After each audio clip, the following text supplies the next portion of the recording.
Welcome back to the YouTube channel, guys. Got Ryan, myself, Mark. We got a bunch of good Whiteline bits. We got front sway bars, rear sway bars, end links, strut tower bars, all sorts of good stuff. We're gonna slap them on. We're gonna show you how we put them on, all the fun part of that. Then we're gonna go out, we're gonna test it at the track, we're gonna test it on the street, and give you impressions. Do me a favor, like, subscribe, and I'm gonna link all these parts down below so you can check them out and get them for your Miata.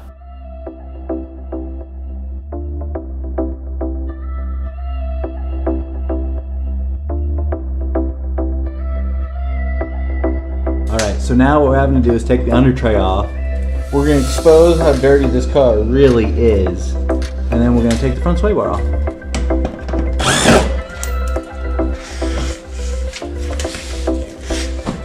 There's two right here.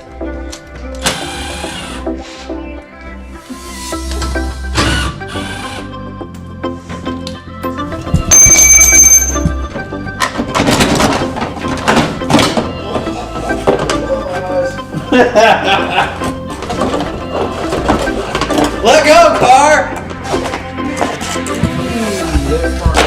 It's not. It's looking like my car right now.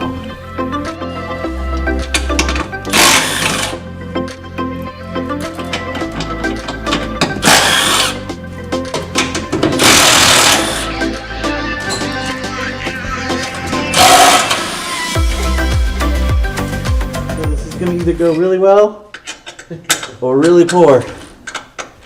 Can I strip it? No. I can't even get it on it, Well, so. you're on it. I can see it. No. There. Oh, wait. There we go. Got it.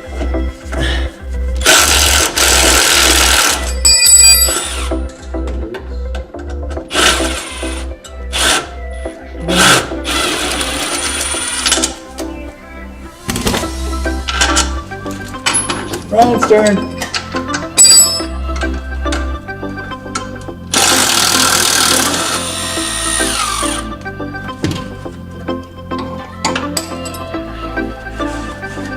The question is, can you take it out without taking the link off? Especially with the oil cooler in it.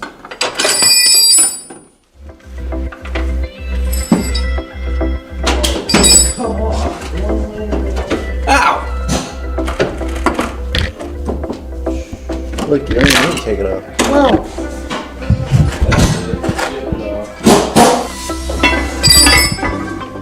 Now, I pulled this out of here. Let's see if I can get it back in.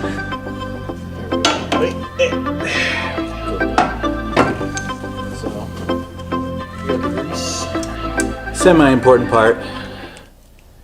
Put a little grease in this guy. Provided. Put a little grease throughout here. I'm gonna hand that to Ryan. Take my side off. Grab my grease. Put a little in. I believe this grease actually has some graphite in it, if I remember correctly. Glad I have a rag right here like I planned it. The rear hole, right? In the softest setting? Or do you want it in the hardest Yes, setting? we're going to go to the softest setting applicable. So when you deal with sway bars, most aftermarket sway bars have the ability to have different adjustments, such as this. So on this, we have the ability to have the end link here attach to the sway bar, and in that sway bar adjustment, we're going to put it to the furthest out, and that will give the softest setting. The further we go in, the harder the setting. In this case, we have two adjustments, so we're going to go to the furthest out to the softest setting. If we feel the car is still too oversteery, then we're going to adjust it to the innermost setting to hopefully stiffen up the front end and make it so it's more understeered. So another thing to note is these are adjustable. So we can actually adjust the preload on the sway bars while they're attached. So we're not going to tighten those up yet because the only way to adjust preload on sway bars is when the car's on the ground.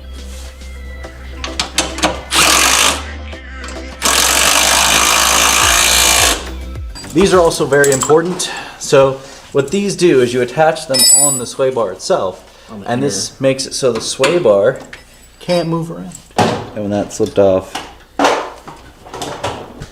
You know what's really funny is I have these really nice T-handles, and I'm not using it. I'm using the provided little Allen wrench. I don't know why. Yeah, but the T-handle would work so much better.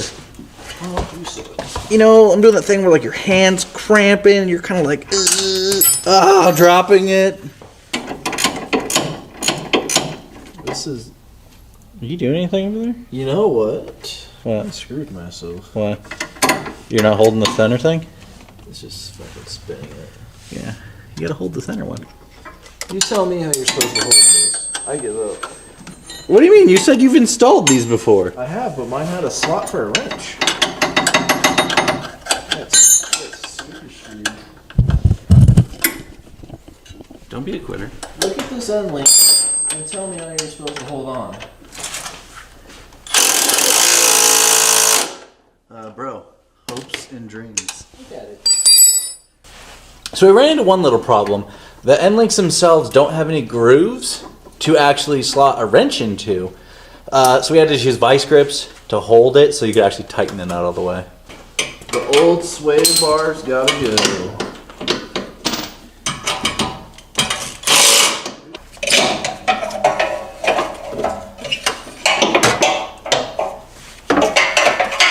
You need some polyurethane bushings here. I have them actually. I could actually put them all over standing right here. At least that last one that's about broken. So now you have adjustability and a little bit more strength.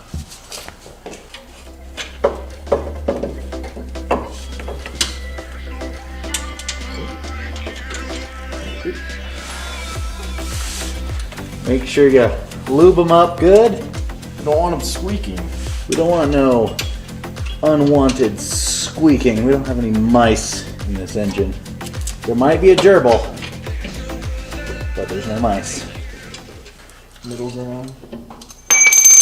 Because we're kind of testing that. So we're going to put it in the middle because this one actually has, as you can see here, this has 3 different holes. Just like the front, the furthest toward the back is the stiffest, furthest toward the front is the softest. Generally, you're worried about over and understeer. So if the car, when I go to the track and test it, if it's understeering like crazy, I'm going to move it back to the furthest back setting. If it's oversteering like crazy, I'm going to move it forward to the softest setting. So it's just trial and error.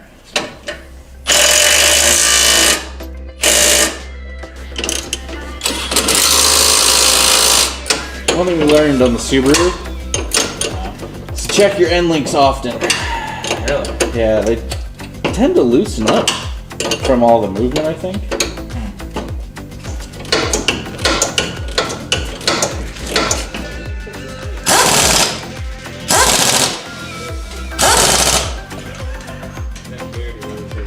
Okay guys, that's a wrap on our sway bar installs, Whiteline parts.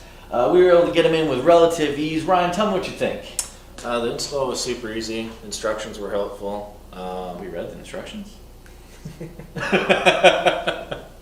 But overall, we got them in there without any problems. We're going out to Big Willow on Saturday, so we're going to really get a feel for what these parts did to the car. Obviously, like we already told you, they have adjustments on front and rear sway bars, so we're going to make those adjustments as needed. Whether if it's understeering or oversteering, we're going to make these adjustments, and we're going to tell you what we get after the fact. Next up, we have some rear differential bushings coming at you. Also another Whiteline part. We're going to get those on before the track. So that's going to be the next video. They're a little bit more involved, some cutting, hacking, some other things. Stay tuned.